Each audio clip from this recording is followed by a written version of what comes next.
Dan di sini untuk percobaan pertama, saya akan membersihkan terlebih dahulu karena di sini kan banyak kotoran. Jadi begitu katup ini menekan menutup, dia akan ada rembesan karena tidak presisi ya, karena keganjil dengan kotoran-kotoran ini.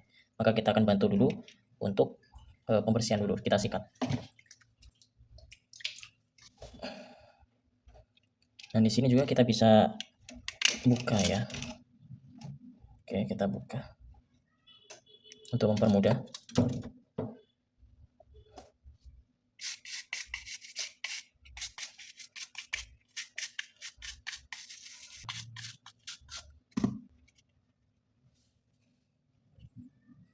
Oke, setelah selesai, setelah kita bersihkan, coba kita akan pasang kembali.